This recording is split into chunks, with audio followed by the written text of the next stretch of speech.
Fê, cara, você sabia que uma história genuína, contada da maneira certa, pode impactar muita gente? Putz, além de emocionável. Pois é, cara, eu adoro esse tipo de história e hoje a gente tá aqui no estúdio com um cara que é aquele contador de história, ó, de primeira. Vamos nessa? Vamos? Depois da vinheta.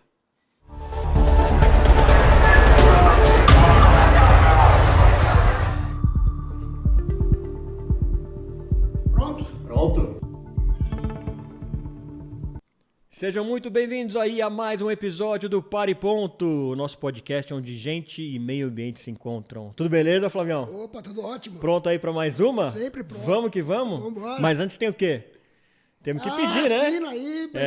Vamos se inscrever no canal, galera. Sim, se inscreva no canal, acione o sininho aí da rede social, compartilha geral, deixe o seu like, comentário. É isso aí, né, Flávio? Falei tudo? Acho que sim. Então, beleza. Faça isso, gente, que assim você ajuda aí o Pare Ponto a crescer cada vez mais, a trazer mais gente para esses papos aí muito importantes que a gente tem tido aí todas quartas-feiras às 17 horas. Agora vamos para mais um papo então, Flavião. Hoje eu estou muito animado que a gente vai falar com um especialista em audiovisual. Ele que está nesse mundo aí do cinema, da publicidade há mais de 30 anos e se autodenomina um contador de histórias. Eu adoro história, cara. Você também? Eu adoro escutar a história. Então vamos escutar dele. Alexandre Sorriso, seja muito bem-vindo, meu cara. Muito obrigado. Eu tô inscrito no canal, você sabe. Tá, né? olha aí. Opa, você sabe, né? Eu imaginei até que os caras tinham puxado o meu nome no meio, não tinham convidado, me chamaram. Pô, pega um inscrito qualquer. Veio eu, Alexandre, daí me É o chamaram. primeiro da lista, né? Bom, mas que honra então ter você entre os nossos inscritos, Alexandre. Agora começa a contar aí pra gente, né, como que você foi parar nesse mundo do audiovisual. E eu gostei muito da maneira que você se descreve nas redes sociais, como contador de histórias. E cada vez a gente tem mais percebido que qualquer tipo de comunicação tem funcionado melhor, né, com pessoas e com marcas que sabem contar histórias. É isso, né, Alexandre? Eu venho da publicidade, né? Eu era músico. Na verdade, seja né? muito Eu bem-vindo, tocava então. teclado, Eu vou dar uma palhinha então daqui a pouco lá. Hoje em dia a cabeça vai, mas os dedos absolutamente se recusam a se juntar ao cérebro. Mas, e aí, meu pai queria que, aquela velha história que o pai queria que você fizesse uma faculdade, eu não sei se era, agora até caiu essa lei, que era pra você ser preso em cela separada, se fizesse merda, né? Pode falar merda? Pode. Então tá bem. Não pode fazer. Fala, pô. Pô. Mas então, aí o cara chegou e falou assim, fiquei pensando assim, puta, músico, né? O cara, músico, como diria Vande Doratioto, aquela coisa, né? Drogas, mulheres, aquela bagunça toda. É verdade, mas a gente, né, finge que não é. E aí eu pensei assim, eu falei, cara, o que eu vou fazer de faculdade? Música, faculdade de música, eu não me achava capaz, né? Porque a faculdade de música parece que não, mas é muito outra sério. coisa. Os caras estudam pra caramba, são uns baita músicos, né? E aí eu falei assim, bom, jingle, publicidade estava na moda na época, né? Época do Nisa Guanais, né? Do Washington Oliveto, tava bombando a publicidade brasileira, tava destruindo em Cannes, ganhava um monte de prêmio, muito fantasma, é verdade, mas isso a gente é um papo para outra vida. E aí eu falei assim, pô, mas eu vou fazer música, né? Publicidade, música, jingle, vai rolar, porque daí eu faço a faculdade que meu pai quer, eu continuo sem, né, fazendo música, mas tudo bem, pode ser que eu consiga uma graninha, né, porque daí com a publicidade vem uma graninha, que da música não dava, essa bagunça toda. E quando eu me formei, eu tive a oportunidade de trabalhar numa produtora que era uma das maiores da América Latina na época, 5.6, não existe mais, ou se existe, acho que não existe mais. E eu fui ficando, largando a música, indo cada vez mais para... Comecei como produtor, depois fui para assistência de direção, e aí depois fui morar em Portugal para ficar 2 anos, para fazer um mercado diferente, fiquei 8. E aí foi, né? Só que assim, a publicidade ela é muito legal, porque é uma escola que você faz muita coisa diferente. Eu passei por várias técnicas, aos 31 anos, então eu venho de cinema ainda, né? Era película. Olha que legal. Né? Então eu passei por várias transformações e eu acho que uma das minhas grandes qualidades é esse poder de adaptação. Muita gente muito melhor que eu ficou pelo caminho porque não se adaptou. Né? E nessa história toda, então eu acabei indo para o vídeo, né, para o audiovisual e esqueci da música. A música só ficou presente, claro, muito presente, porque tudo para mim envolve música. Então, quando eu monto um filme, tem a ver com música. Quando eu vou para o set, muitas vezes eu tenho uma música na minha cabeça que pode me ajudar a fazer alguma cena, né? Que eu me inspiro. Então, a música está sempre ali. Eu tenho muitos amigos músicos, eu faço muitos trabalhos relacionados com música diretamente. Então é isso. Na verdade, a publicidade veio. E o contador de histórias, por quê? Porque, na verdade, a publicidade nada mais é do que isso, contar história, cara. Aquele glamour todo, cara. Sabe? Só mulher bonita, não sei o que. Cara, alguém mexeu nas minhas gavetas. Porque, na verdade... Não tinha nada disso. Cara. A gente tem set que eu... Agora menos, porque tem, né, o sindicato deu uma organizada, mas... Quantos sets eu não fui? Fiquei 40 horas Aqueles direto. horários malucos também, né, Alexandre? Direto. Não, e assim, você vai gravar num shopping. Cara, gravar no shopping é final de semana. Como é que eu vou fechar um shopping para gravar? Ou é no horário que ele fecha, ou é no final de semana depois que ele fecha. Então, começava às 10 da noite para entrar, saía às 6 da manhã. Então, assim, eu também não sei. Já comecei a abrir janelinha aqui, né? Muito bom, muito bom. Por que a gente estava falando Começou isso? bem, pô. Mas a verdade é essa. É, legal. Olha, eu tô adorando essa bom. Primeiro que eu tô com 2 especialistas na área de comunicação, publicidade, contação de histórias aqui. Eu sou o alienígena. Eu adoro ser o alienígena na conversa. De vez em quando é bom, né? De vez em quando é muito bom, é muito bom. E você tá aqui, a gente conversava antes que você tá do outro lado da câmera, né? Então, e a gente tá falando de contação de histórias, mas a gente fala aqui de sustentabilidade, de ESG, e já começamos com um marco importante. Você falou de 1992, em 92 teve a Eco 92. Então, você já começou nessa área num período, num marco, e muita coisa aconteceu de lá para cá, nessa área de sustentabilidade, na questão socioambiental e tudo mais. Você pegou, direto ou indiretamente trabalhando nessa área, muitas mudanças nessa história toda. O que você percebe, você consegue contextualizar, mesmo não trabalhando diretamente com a parte, né, ou ativamente, né, não sendo um ativista dessa área, você consegue traçar um paralelo, dizer o que mudou? E a gente está falando aí da questão de sustentabilidade, da questão de valores, da questão da percepção do mundo, da questão do politicamente correto, enfim, tem tanta coisa que aconteceu. Na linguagem de contar a história de lá para cá, você consegue dizer alguma coisa que te chame a atenção, que tenha mudado na comunicação, na tua forma de enxergar as coisas, enfim, de contar histórias? Não, de trás para frente, o politicamente correto, sem dúvida, é uma virada de página monumental, assim, né? Porque a gente pensa muito mais as ideias, por exemplo, na publicidade especificamente. Eu não faço publicidade pura, assim, daquela 30 segundos, 1 minuto. Eu faço, mas não é minha especialidade. Minha especialidade é fazer mini documentários contando histórias de pessoas, né? Então, muitas vezes eu vou em lugares onde a pessoa nunca viu uma câmera. Ou se viu, não sabe bem o que é aquilo, não sabe bem como funciona. E o que eu percebo é que o politicamente correto, ele faz as ideias chegarem para mim menos constituídas, digamos assim. Elas vêm mais soltas, porque eu percebo que as pessoas que vão falar daquele assunto específico, contar uma história específica, elas estão muito preocupadas em como elas vão abordar certos assuntos. Todo tipo de assunto. Desde ambiental até como vai se dirigir aquela pessoa, né? Eu vou dar um exemplo. Eu passei ontem isso. Eu pedi um táxi, uma referência de táxi para minha esposa que está indo para o Rio de Janeiro fazer um trabalho. Eu pedi para uns amigos indicarem táxi. Aí um cara, amigo tal, falou assim, não, o carioca, né? Falou assim, não, Sorriso, fala com o Neguinho, porque o Neguinho é o cara. Daí eu falei, pô, legal, cara, mas só que assim, eu não posso falar Neguinho, né, cara? É que você tem intimidade, provavelmente é um cara... Ele falou, cara, ele chama Ademilson, mas se você chamar ele de Ademilson, ele não vai nem saber com quem você está falando. Não vai lembrar. Pode falar de Neguinho. Cara, eu não consigo, porque, né, não dá mais para você entrar nessa, né? É delicado, e tá certo, né? Eu sou um cara extremamente branco, eu não tenho a mínima ideia do que hoje...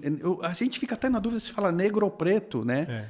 E aí, mas assim, com todas as pessoas que hoje converso, é preto. Então, assim, eu tenho mínima ideia do que um preto passa quando tem esse tipo de vários capítulos de racismo que tem acontecido, né? Nós temos casos agora gravíssimos, né? Como dessa jogadora de vôlei no Rio de Janeiro. E o cara falou, ela vem com uma coleira me bater, me sentir um escravo, não sei o quê. Então, assim, a gente não tem ideia, e eu falo isso pro meu filho, cara, não temos ideia do que é isso. E nós não vamos ter nunca nessa geração, nessa encarnação, porque nós não somos. Entendeu? Por mais que a gente sofra outros tipos de discriminação, e eu posso dizer que eu sofro hoje, de certa maneira, porque eu sou... Desculpa, mas é verdade, eu sou branco, hétero, casado, tenho filho, eu nem sei se corta essa meleca, mas eu tô falando para vocês.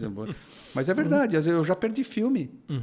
Porque eu não era nem gay, nem... Porque tinha que ter diversidade na direção, por exemplo. Não, teve um caso que eu perdi um filme que aprovaram o meu portfólio. E aí chegou um certo momento, acharam, né, bacana, que tinha tudo a ver, sensível, blá, blá, blá, blá. E na hora que souberam que eu era homem, me cortaram do filme. Porque queriam que fosse uma mulher. Daí os caras falaram, mas como assim? Pô, vocês viram o repertório dele, é super bom. Não, mas tem que ser uma mulher mais sensível e tal. Cara, vocês aprovaram os filmes, quer dizer, vocês viram o trabalho dele e aprovaram pela sensibilidade que ele teve em tratar os assuntos. E assim, é discriminação, de certo modo. Agora, não é nem próximo, não é nem próximo do que esses... Né, caras passaram, que muitas mulheres passaram, também, do que muitos LGBTQ passaram, entendeu? Não dá para medir, né? Então, esse é o primeiro ponto que eu sinto, que é essa parte do politicamente correto. Mas tem toda a parte ambiental. Hoje tem produtoras se especializando nessa parte ambiental e de ESG puro. Tipo, elas estão... trabalhando os conceitos de ESG como uma grande empresa para se tornar, de certa modo, pioneiras. Eu conheço muito pouco, abrindo o jogo assim, eu conheço muito pouco de começar a falar tecnicamente. Eu sei o básico, mas para mim eu vejo assim, é uma sustentabilidade com outro nome. Assim, hoje, como eu leio o negócio, talvez esteja um pouco mais avançada, mas eu lembro que quando surgiu a sustentabilidade, que já foi um passo importante, eu tentei ir para o terceiro setor, que na verdade a gente chamava de setor 2,5, porque ele era o terceiro setor patrocinado por uma marca. Então a gente falava, isso não é terceiro setor puro, né? É que nem os meus mini documentários hoje. É um documentário? Não é um documentário porque é um branded content, alguma marca banca, né? Mas no caso da sustentabilidade, eu lembro que tinha gente que a gente tinha que falar para o cara, falar assim, amigo, sustentabilidade não pise na grama. É maior que isso. É muito maior que isso. E tinha muita empresa que surfou nessa onda sem saber o que se tratava do negócio. E quando você ia ver a essência, não era nada daquilo. Eles não eram o DNA deles. E na minha opinião, eu posso estar enganado, já está acontecendo com a ESG isso. Sim. Tem muita empresa que está vendo que se não entrar nessa onda, vai ficar para trás. E vai. A gente sabe que vai. Que é o tal do poder de adaptação que eu também trouxe da minha carreira, né? Abrindo outra janelinha. Né? Você tem que se adaptar. Perfeito. Porque quando vem uma nova onda, ou você surfar ela, ou a onda passou e você ficou. Então, o que eu vejo é que essas empresas hoje estão vivendo o que viveu na época da sustentabilidade. Muita empresa que está vendendo já ESG, não sei o quê. E, cara, desculpa, quem sabe, sei lá, a pureza do ESG, o que realmente é o ESG de ponta a ponta, deve ser quantos por cento? 1%? 2% das empresas hoje? Se tiver, eu tenho muita dúvida sempre com isso. Porque, por vir da publicidade, por lidar com pessoas de marketing, eu fico sempre questionando quanto é para a imagem da empresa, quanto é verdade. Entendeu? Porque para fazer de fato precisa pôr grana, e é aí que pega. Quando os caras têm que meter a mão no bolso. Eu adoro esse tema, o Flávio sabe, e quero entrar nesse aspecto que eu acho que, de certa forma, esse novo momento, desde o politicamente correto até chegar no ESG, eu tenho um pensamento que muitas vezes tira o fator genuíno das marcas, né? Por exemplo, uma lanchonete que vende hambúrguer tem que fazer um comercial dizendo que a batata é plantada, não sei o que lá. Uma fábrica de refrigerante precisa falar que está plantando árvore. O quanto isso, né, na sua percepção, Alexandre, é de fato algo que a marca acredita ou ela está fazendo aquilo para ela ter visibilidade nesse novo momento? Como que o consumidor se comporta aí, né? É legal de qualquer jeito, você acha, a empresa fazer isso, a marca fazer isso, ou tira o que é genuíno, né? Pô, a gente cresceu nos anos 80, que tinha propaganda de cigarro, Marlboro, e é isso aí. Tinha propaganda de cerveja com mulher de biquíni, não tem mais nada disso, né? Porque todo mundo parece que entrou dentro de algumas caixas. As marcas não estão perdendo a genuinidade delas? Eu tenho certeza absoluta. Eu fico com pena dos caras de criação. Eu fico pensando, quando o cara recebe um briefing, como é que ele cria isso? Porque ele tem tanta parede hoje. Uhum. A publicidade brasileira, ela ficou famosa num tempo onde não tinha parede. Os caras... tinha um lado ruim, que eu lembro que todo mundo ficava esperando cadê a piadinha, né? Porque tinha sempre um humor. Sim. E foi aí que a publicidade brasileira se destacou pelo humor, principalmente. Às vezes pela ironia, mas tinha sempre um oréganozinho ali diferente, um molhozinho diferente.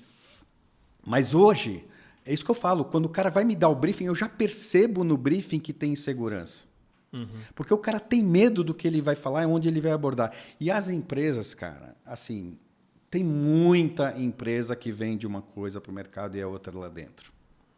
Então, isso é terrível, né? Muita empresa que vende como sendo empresa, não sei o quê, de ESG, de sustentabilidade, de inclusão e não sei o quê. E quando você vai lá para dentro, cara, não é nada disso. Infelizmente. É que não sei, vamos tentar alinhar a percepção aqui, ver se eu estou errado, vou jogar para vocês, para você dizer o que você acha. Da mesma forma que teve o marco de 1992, da Eco 92, e para voltar para isso, a gente teve também uma mudança nessa época, a gente saiu do analógico para o digital, né? Então a gente teve a questão das mídias sociais, das redes sociais, enfim, isso mais recentemente, inclusive, né? Mas lá... O consumidor entrou na comunicação, né? Ele não deixou de ser só receptor. Exatamente. Então a gente teve, em 30 anos, uma mudança muito rápida das coisas, né? E um acesso à informação muito mais rápido também. Então, a gente começou a perceber essa questão. E eu acho que a gente chega num limite do politicamente correto. Eu sempre falo que a gente precisa ter um momento de ajuste. A gente estava numa radicalização para um lado, que era uma liberação total, vamos dizer assim, sem querer julgar ou falar de proibição. Sem uma regulação, né? Sem uma regulação, sem uma percepção de algumas coisas. Sem essa percepção que você colocou agora, que de fato a pessoa sente na pele, né? Algumas questões que a gente não sente.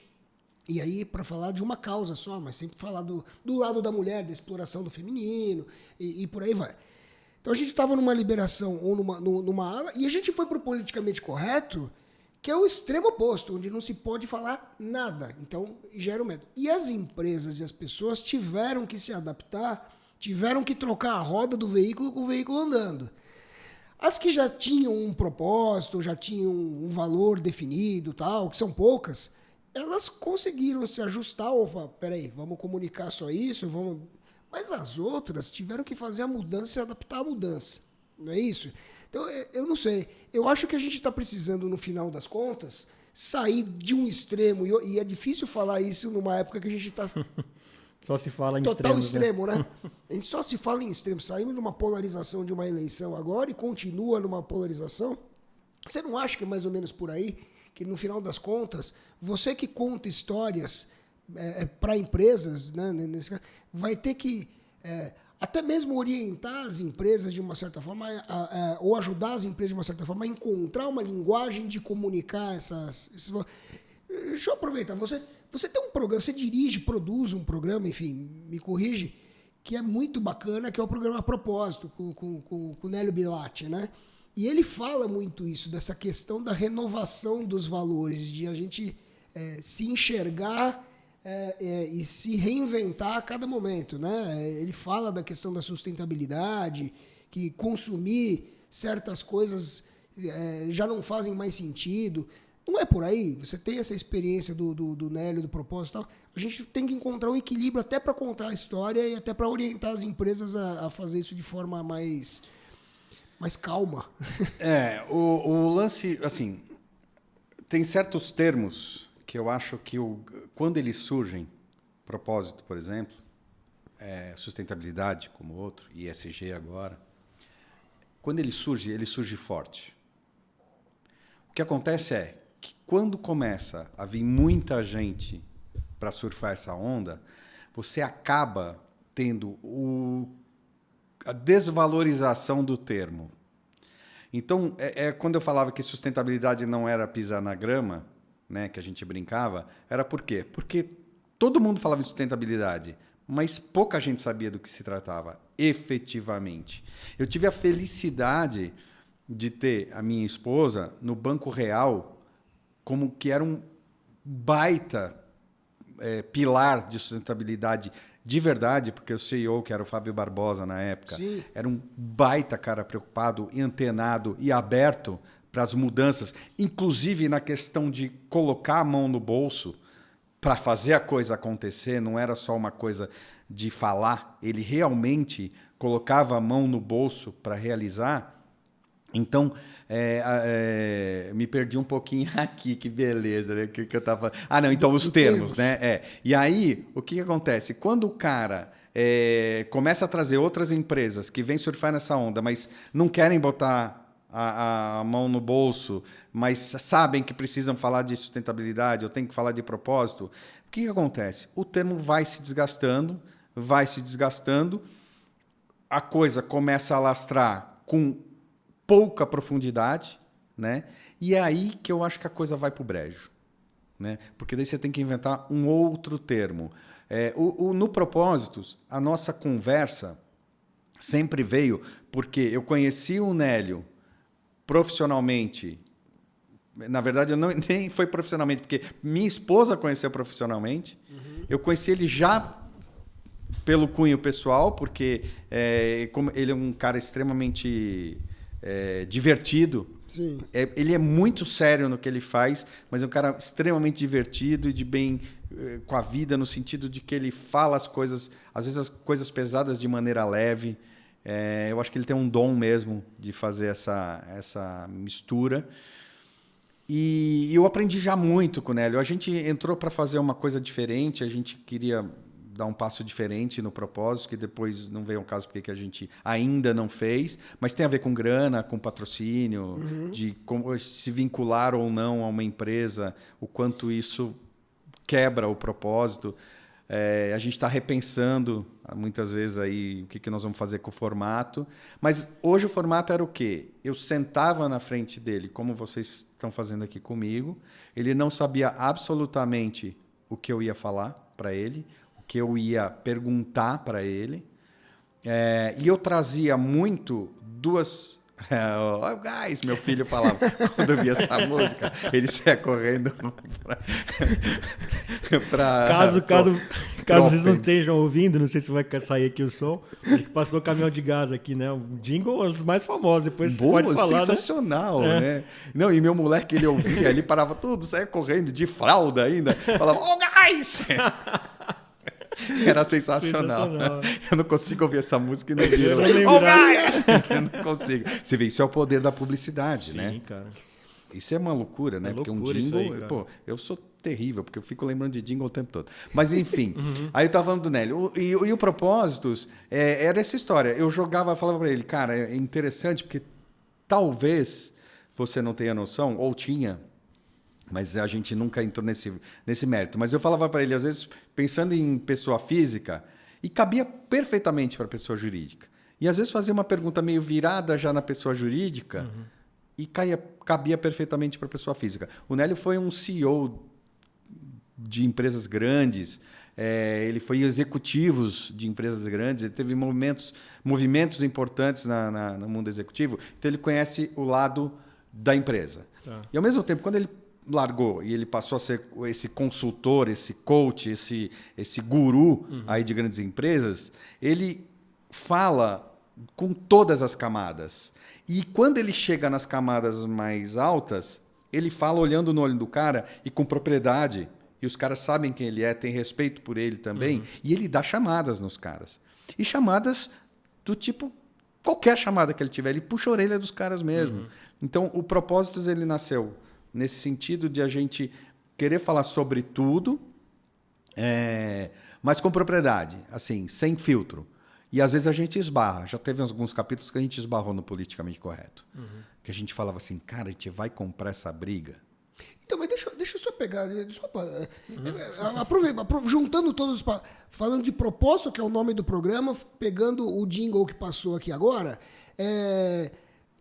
não sei, no final das contas, talvez as empresas de fato, ou as pessoas que estão nas empresas, de fato, não saibam o que comunicar. Porque essas mudanças que aconteceram em 30 anos, gente, pera aí um pouquinho, como é que eu me relaciono de fato com a questão de racismo?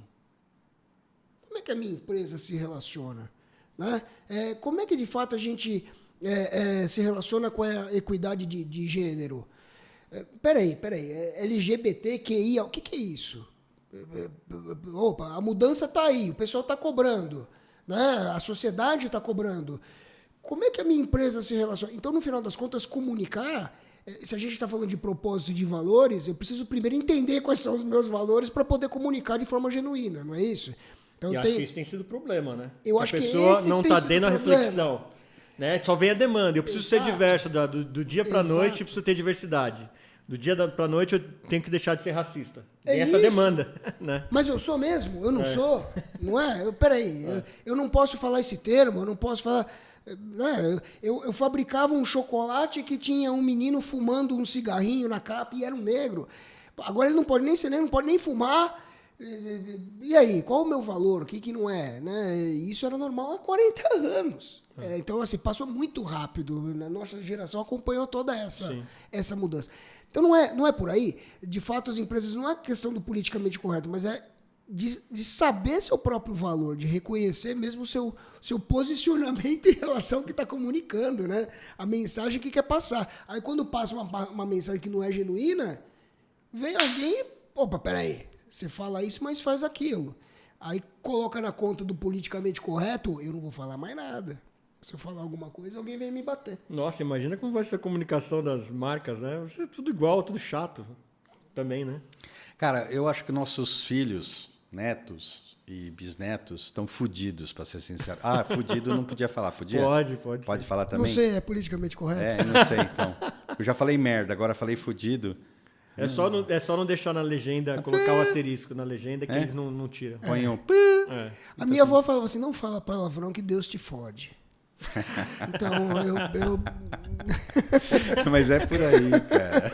É por aí.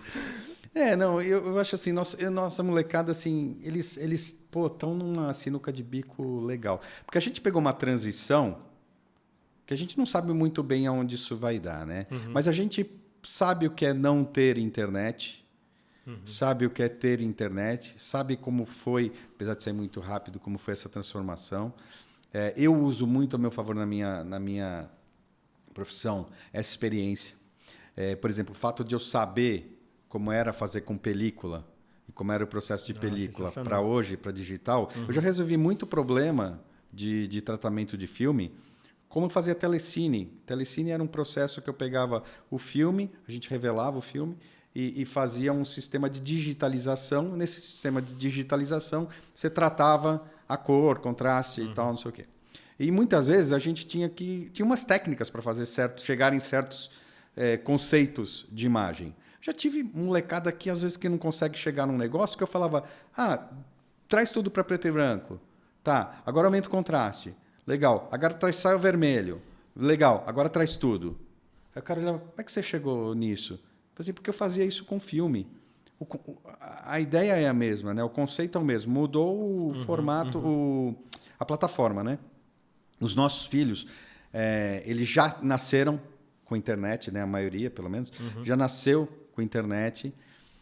Eles já nasceram com esse boom de problema ambiental violento, que às vezes parece que vai arrumar, às vezes parece que não tem jeito, e eu não sei se a gente vai estar vivo para entender realmente qual é o caminho das pedras, A gente vê muita gente se mexendo, a gente vê muita gente competente se mexendo, a gente vê muito aproveitador do momento se mexendo e ganhando nome em cima disso, e que a gente, quando bate no liquidificador que o cara falou, você fala assim, esse cara só tá pegando coisas que os outros falaram e botando em outras palavras, né? Que isso é do ser humano, né? É óbvio, eu tenho as minhas experiências e tenho as coisas que eu ouvi falar, que eu uno, né, com as minhas experiências, e aí vira um discurso. Tem coisa que eu conto que não aconteceu comigo, né? Então, eu acho assim, cara, que a gente tem um problema. Vocês falaram várias vezes um termo que eu acho que é a essência da coisa, que é genuíno. Tudo que você faz de maneira... Por exemplo, vou dar um exemplo prático. Quando eu vou entrevistar alguém no meu trabalho, muitas vezes me perguntam, você não quer conversar com a pessoa antes, fazer uma pré-entrevista? Eu falo, não. Porque senão a minha dúvida, a minha curiosidade não vai ser genuína. E se eu tenho que fazer a pessoa ficar à vontade... Eu estou super à vontade aqui, por exemplo, que é uma coisa que... Agora, eu não sei para que vocês vão usar isso. Que é a coxa de retalho... Quem está nos assistindo sabe. Entendeu? É uma coxa de retalho do caramba, né? A gente vai falando... Minha esposa sempre falou isso, que eu sou Windows, que eu vou abrindo janelinha e não fecho se não me chamar de volta. E é verdade. Então, mas é isso. Para eu estar à vontade aqui, vocês precisam... Eu preciso sentir essa genuinidade. É isso mesmo? Genuinidade. Deve ser. Se não for, olha no Google. Agora deu trava-língua. Genuinidade. Né? Pô, você falou rápido, né, cara? Tentem falar tão rápido quanto ele em casa. Duvido! Duvido! 3 vezes seguidas. 3 vezes seguidas. E depois junta com genuinidade dos mafagafos. Isso, não, meu Deus, melhor não. Mas enfim, eu acho que... Nunca mais vou conseguir agora. É terrível isso, né, cara? Enfim, é isso. Então, né, ficou por aí. Mas você estava falando dos filhos, né? Que eles estavam... Eles vão estar... Não posso ficar falando fudido. Então, mas há um problema que eu vejo, é porque o Flávio falou aqui, né? A gente tem que tomar cuidado para não ir para a extremidade contrária, assim, né? Das coisas. Eu já percebo, cara, na mudança de comportamento nossa como sociedade... Às vezes, você já falar que você vai fazer um churrasco, tem gente que já começa a olhar torto. Ou falar que você tá... Pô, eu fui ontem no McDonald's, comi um hamburgão mesmo. Eu falo, não, o que você está fazendo, cara? Né? Então, eu não sei onde vai parar. A gente está começando a entrar num território, eu acho, até de hábito muito perigoso, né? Que as... Não sei dizer, né? Não sei quem está influenciando isso, mas a nova forma de pensar, de repente, das pessoas, ou de influência, está passando isso. Como que isso vai chegar nas marcas, por exemplo, né? As marcas que não fizerem alguma coisa saudável, elas não vão poder anunciar? Como que vai ser isso? Olha, nos anos 90, não, antes dos anos 90, nos anos 80, quando eu era músico, de fato, que eu achei que eu ia ser músico profissional, teve uma história, surgiu o tal do MIDI. O MIDI, ele era tornando tudo eletrônico, né? Ele tornava tudo eletrônico. Tipo aquele som do karaokê, né? Exatamente. O que o cara pegava? Pegava um som de piano acústico, só que era para um teclado, e aí o cara midiava o som do piano acústico e tocava no teclado. O midiar era digitalizar aquele som, né? Isso se faz até hoje, sem dúvida, né? DJs e tal. E vários músicos usam sintetizadores com orquestras, não sei o que, com sons lindos, perfeitos, tudo midiado. O que acontecia? Como era uma novidade, todo mundo midiava tudo. E começou a ficar muito chato, porque ficou tudo muito eletrônico e tal. E eu falava, na época, também não sei porquê, porque ninguém me pedia a minha opinião, mas eu falava que era assim, eu falava assim, cara, isso vai bater, tá tão extremo já, tá tão indo para todo mundo fazendo a mesma coisa, que vai bater numa paredinha ou num teto qualquer, que uma hora isso vai voltar para trás. Daí o cara vai voltar para trás como? Eu falei assim, cara, você quer ver que alguém vai começar a usar instrumento acústico, ou vai não sei o quê? Não, imagina, isso não difícil, não sei o quê e tal. Cara, o próximo sucesso depois dessa área eletrônica foi o quê? MTV acústico. Por quê? Porque estava todo mundo cansado, os músicos já não tocavam mais direito, já... Sabe? Então, assim, eu acho que tem sempre esses caminhos, né? Que o Flávio já colocou um pouco isso, né? Você está num lado de extremo, e que não sei o quanto extremo, porque sempre dá para ir um pouquinho sempre mais, né? dá. O poço sempre tem um Sempre dá. degrau a mais. E aí a bola vai para outro lado, bate em outra parede e em algum momento ela vem para o meio de campo, né? Eu acho que a gente vai ter sempre isso na história em vários assuntos. Agora, a gente está num momento muito difícil. Muito difícil. Para nós, mais. Acho que a molecada até tira de letra. Né? Agora, eles fazem muita bobagem que eles não têm a noção que nós tínhamos. Por exemplo, a gente falava muita bobagem entre a gente, né, na molecada, nas escolas, mas não tinham 5 ângulos de câmera gravando. Morria ali na rodinha, né? Não tinha gente printando tela das conversas. Não, sabe? Então, eles correm um perigo hoje absurdo, porque, cara, o que a gente sabia com 12, 13, 14 anos de idade, 8, 9? A gente falava muita bobagem. Né? O que a gente falou, os programas de televisão, Xuxa, Silvio Santos mesmo, sei lá, os Trapalhões, Jô Soares, Chico Anísio, os comediantes, né, principalmente, os apresentadores, Sérgio Malandro. Cara, eram caras que falavam verdadeiros absurdos. Total. Ao vivo, para criançada.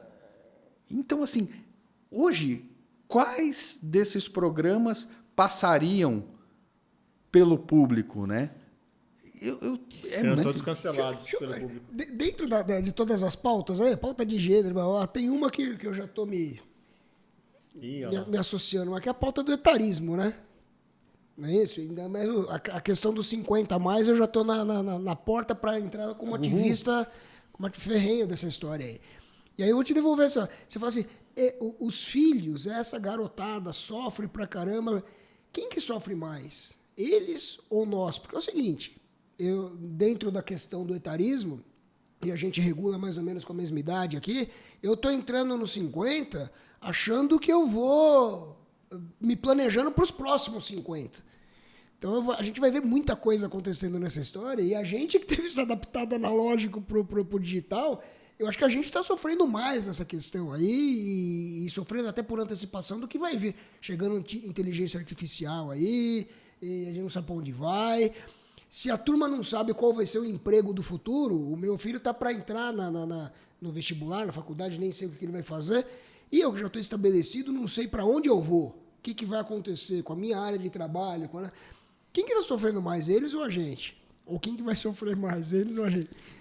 Cara, eu ouvi uma história há umas 3 semanas atrás. Eu estava numa produtora e estava com um diretor bastante conceituado do mercado. E ele estava me contando que num dos projetos da produtora dele, ele tinha tirado o nome dele e a criação era dele. Inicial do projeto, da proposta era dele. Porque ele falou, cara, nessa proposta, o meu nome vai atrapalhar, porque eu sou branco, sou hétero, tenho mais de 50, sou casado, tenho filho. Ele falou, é tudo o que eles não querem. E assim, e daí eu falei, você está brincando, né? Ele falou, não estou. Eu fui para falar de alguns projetos pessoais. Sim. E ele falava assim, a gente fala brincando, mas aquele brincando com sorriso amarelinho, assim, tipo assim, sorriso, você está todo errado, porque você, né, está todo errado, e agora cabelo branco, né, então está tudo errado. Agora, acho que a gente sofre até a página 5, por exemplo, eu sofro quando acontece esse caso do tipo, o cara me deixa de dar um filme porque descobriu aos 47 do segundo tempo que eu não era uma mulher. Até porque eu podia ter me tornado uma mulher, era só ter pedido. Não, mas... Desculpa, a bola pingou na área, eu tive que bater pro gol. Não consegui me segurar. Mas assim, o que eu acho, cara, é que assim, a gente tem também uma experiência... a minha experiência hoje, cara, eu tenho coisas que eu vejo os caras arrancando o cabelo, rasgando, né, mordendo o céu da boca, tal, não sei o quê, como o Didi fazia, né? Tal. Cara, eu olho para aquilo e falo assim, cara, onde está o problema?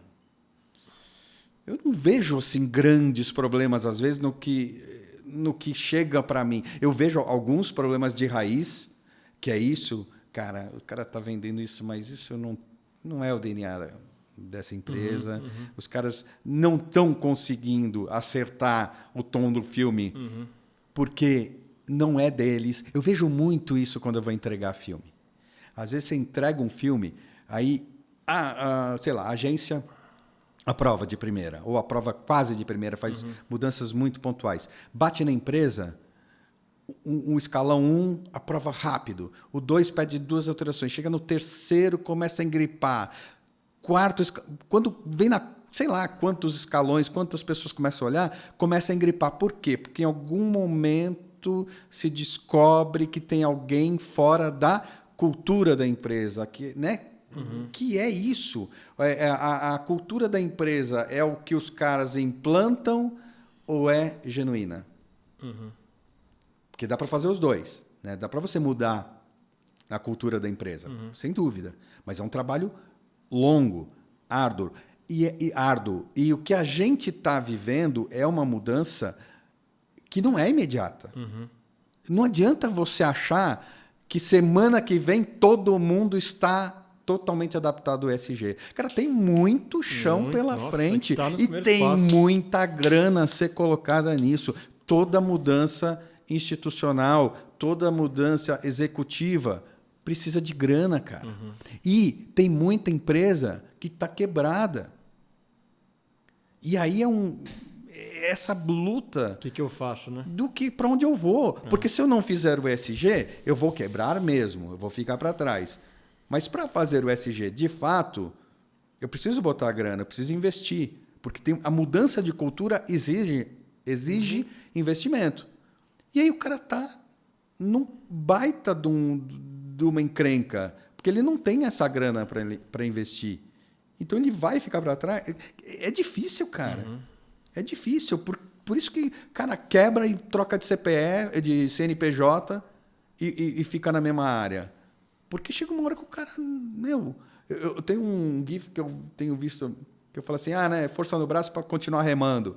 E, cara, eu mando um GIF que os caras estão com água por aqui. Você já não vê mais o barco e está todo mundo remando.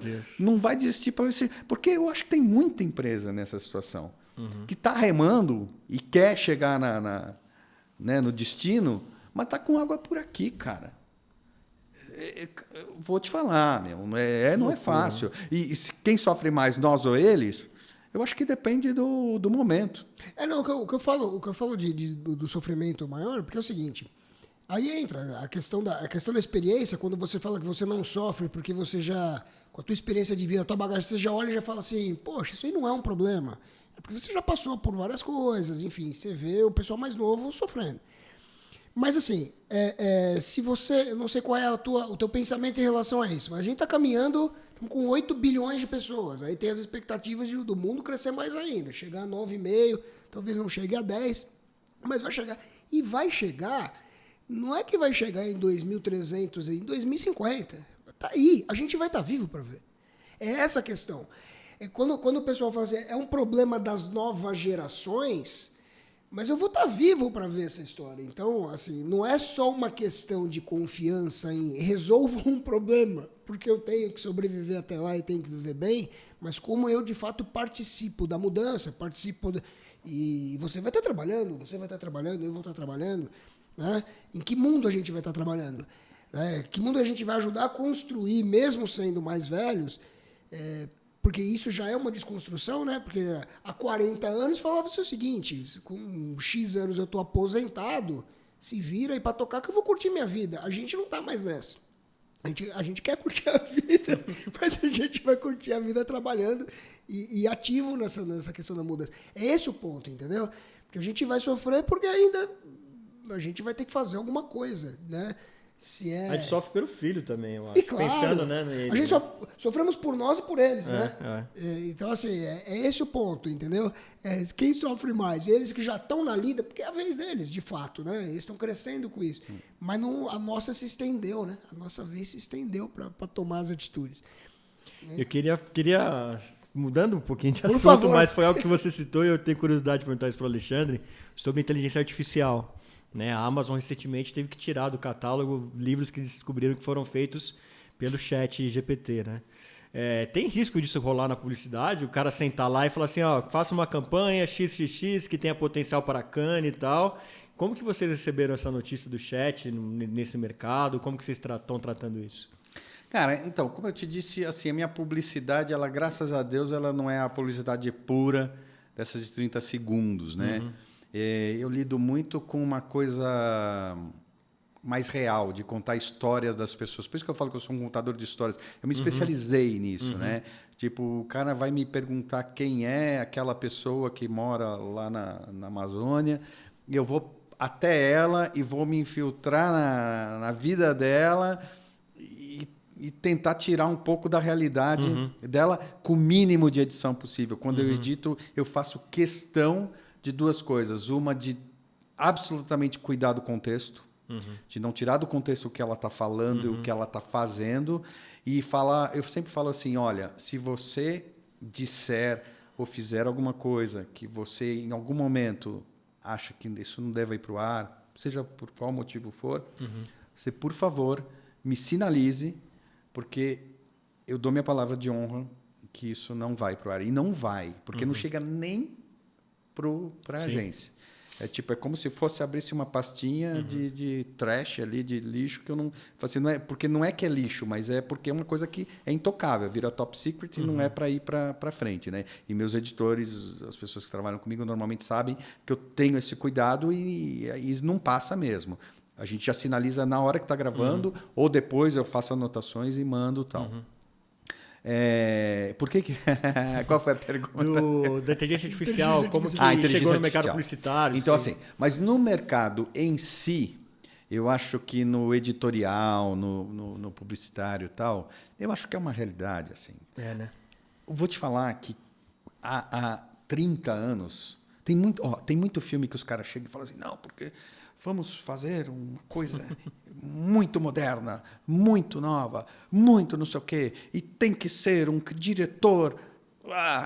Daí você chega lá, você vê o filme e fala assim, cara, desculpa, tá aqui, Suquita, 93, eu fazia a produção, ainda nem dirigia, a gente fez um filme igualzinho, com técnicas muito diferentes por causa da tecnologia, mas a essência está aqui. Esse está melhor ou está pior?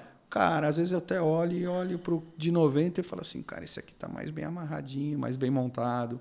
Tal. Tecnicamente, esse aqui tem mais condições, né, de, por exemplo, um 3D hoje. Mas, por exemplo, quando você pega o 3D, exatamente aí que eu ia chegar, a realidade do 3D já é uma realidade presente há muitos anos. Né? A inteligência artificial nada mais é do que uma evolução dessas ferramentas que já existem e vêm evoluindo. Então, assim, tinha muita gente que falava assim, com o 3D desse jeito, a gente nunca mais vai filmar.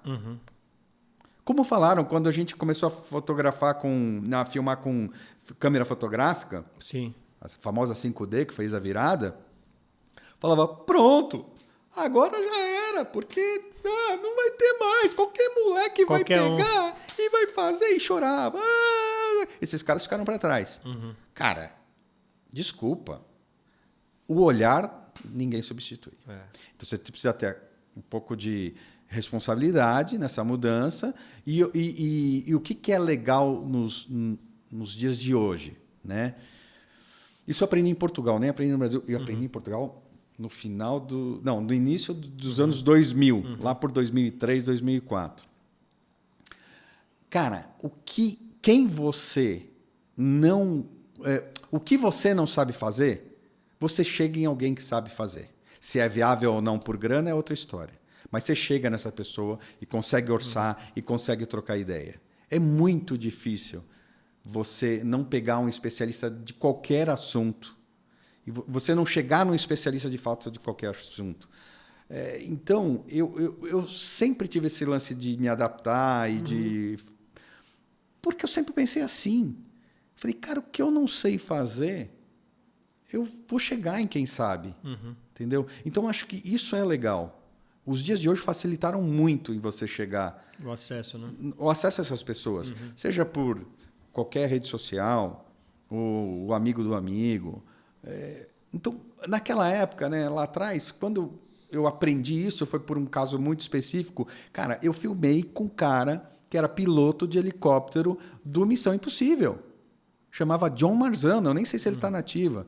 Tá? Porra, quando o cara me falou assim, eu falei, puta, cara, eu preciso de um piloto de helicóptero, mas tem que ser um cara mais fera, não sei o quê. Enfim, tinha toda uma história já naquela época de show por trás, né? Porque a agência, não sei o quê, europeia, mas...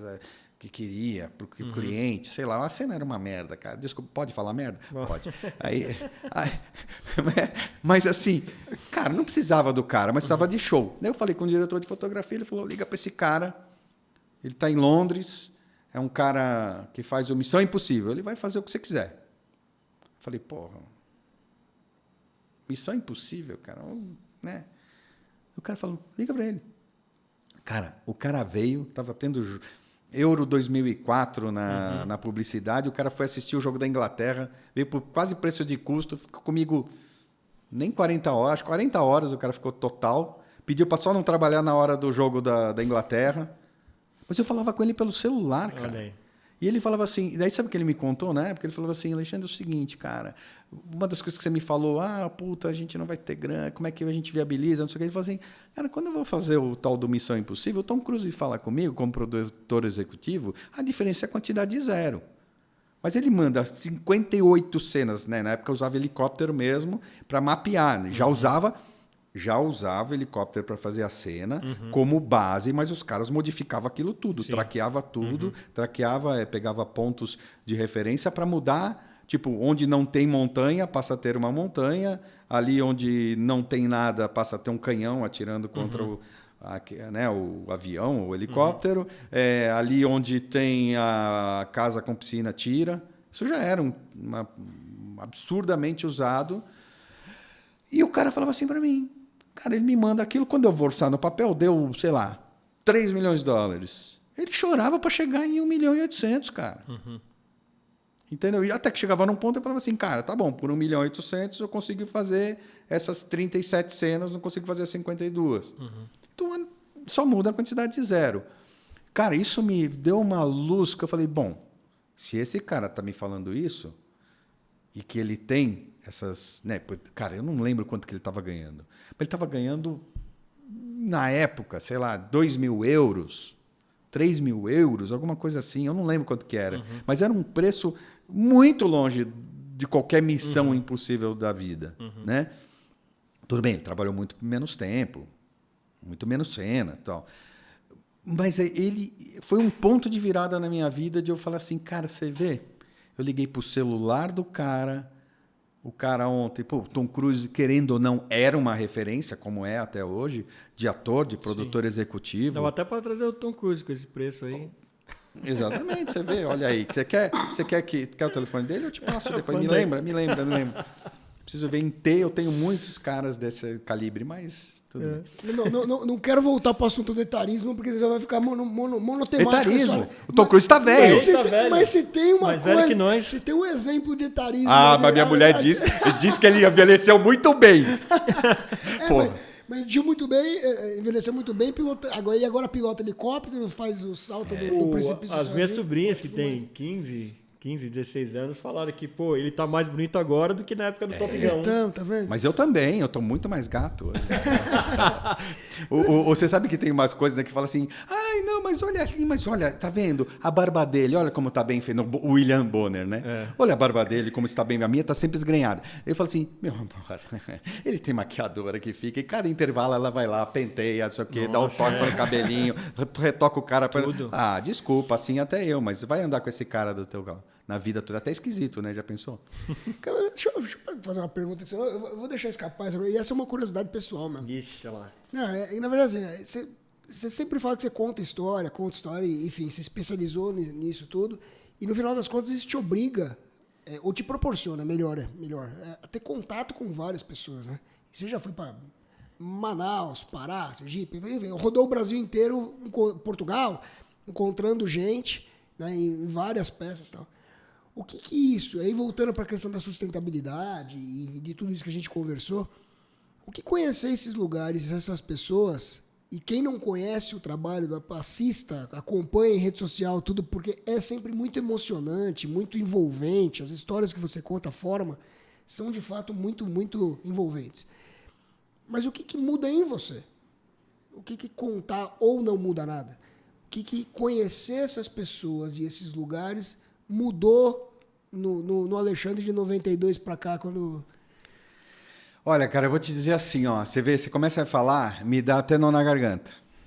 Porque assim, eu tô às vezes com pessoas que essa coisa do genuíno mesmo, de eu entrar na história da pessoa, por exemplo, ela tá contando uma coisa e ela tá chorando, você pode ter certeza que eu tô chorando atrás da câmera também. E minha equipe tá chorando. Porque as pessoas que trabalham comigo têm essa coisa de me conhecerem e de se dedicarem para aquelas pessoas que estão... Porque a gente tem que genuinamente se entregar para aquela pessoa que está ali na frente da câmera, que disponibilizou o tempo dela e contar a história dela, né? Abrir o livro da vida dela para a gente, e a gente ter esse total respeito para que também ela... né? A gente se entrega de forma genuína para ela poder se entregar de forma genuína para a gente. Cara, eu vejo às vezes o mesmo filme 5, 8, 12 vezes e vou mostrar para alguém para não sei o quê, para saber a opinião. Cara, eu choro todas as vezes. Às vezes por causa daquilo que ela está falando, às vezes porque eu lembro o que está por trás daquilo que ela falou. Coisas que eu sei e que eu não botei no filme, ou porque não tinha a ver com o produto, ou, enfim. Mas sem dúvida, cara, sem dúvida é a grande riqueza do meu trabalho. É você poder... em Manaus eu nunca tive, mas eu tive agora recentemente na Amazônia Paraense, fazendo extração da copaíba. Eu andei 18 horas de barco para chegar na árvore. Cara, teve uma hora que a gente estava no meio da floresta e eu vou falar para vocês, eu estava cagado, pode falar? Estava cagado para chegar na Amazônia, porque eu tinha 2 caras que já tinham ido 2 ou 3 ou 4 vezes para a Amazônia, e os caras contando umas histórias que eu falei assim, cara, Deus, como é que vai ser, não sei o quê. História de bicho, de perrengue, de coisa de comida que você come e desidrata, né? Então, enfim, aí eu estava mesmo com medo, eu juro para você, não estava brincando não.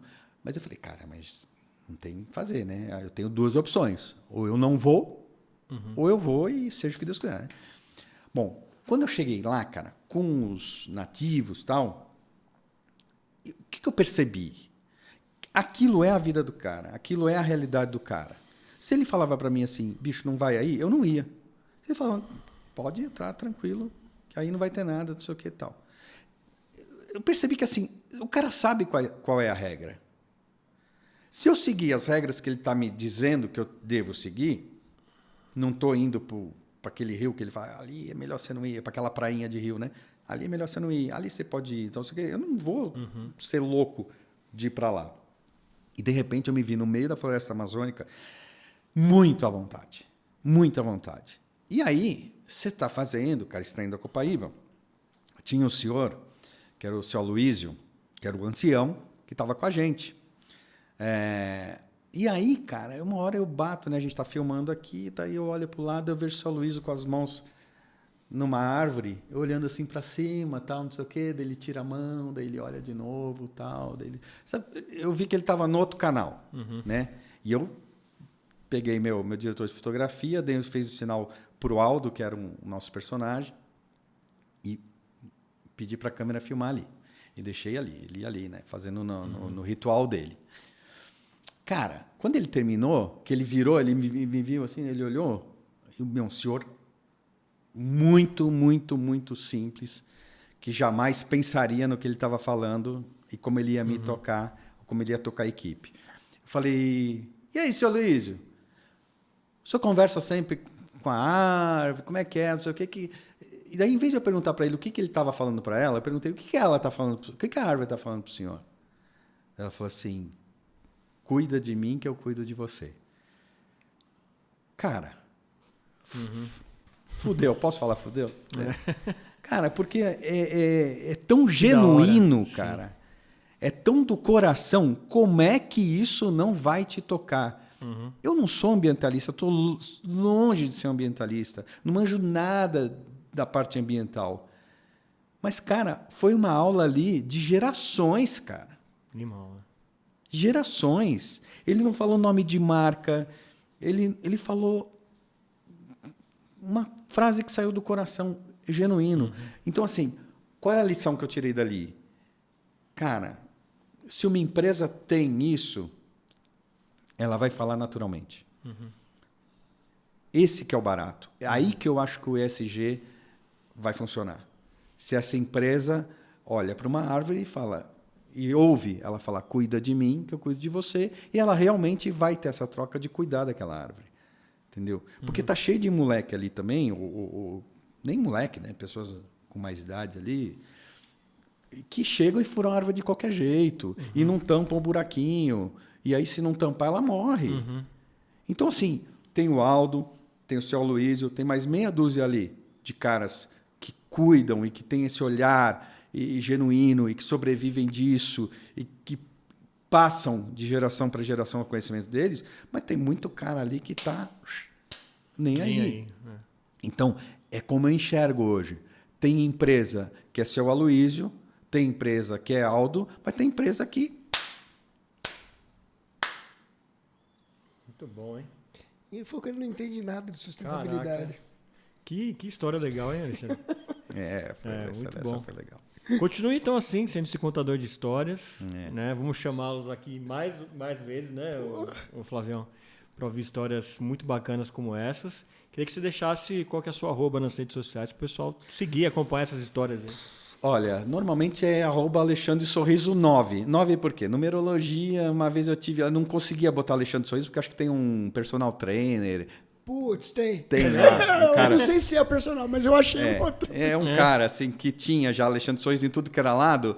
E aí, uma vez nessa história de numerologia, me falaram que tinha que ser 9 ou 18 ou 27, coisas com 9, né? Que dessem 9. E aí eu falei, tá bom, então vamos lá, Alexandre Sorriso 9. Deu, vamos embora. Entendeu? Se não ia ser 18, se não ia ser 27, Entendi. se não ia ser assim. Então, Alexandre Sorriso 9 normalmente me acha.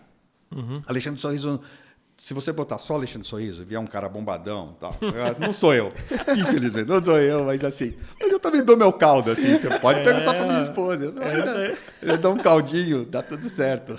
Muito bom, Alexandre. Boa. Que conversa gostosa, né, Flavião? Muito bom. Já acabou! Já acabou, viu como passa rápido? Tava todo aí falando, não sei o que lá, não vou ter que falar. Eu tenho muito caos. Imagina se tivesse, né, Flavião? Mas eu tenho muito caos. A verdade é isso, é que eu falo. Às vezes as histórias não são minhas, né? Nesse sentido de que eu acabo vivendo as histórias dos outros, né? E isso é óbvio que toca em mim de alguma maneira, sem dúvida. É isso. Essa é a essência. Muito bom. E obrigado vocês aí que ficaram com a gente nesse papo aqui sensacional. Não se esqueça, se inscreva no canal, acione o sininho, compartilha geral, assim mais gente vai ter acesso a essa conversa saborosa que a gente teve aqui com o Alexandre Sorriso e vamos trazer mais gente aqui para o Pariponto. Eu sou o Fernando Tuller. Eu sou o Flávio Fernandes Salles. Esse foi mais um Pariponto, a gente se vê no próximo. Até lá.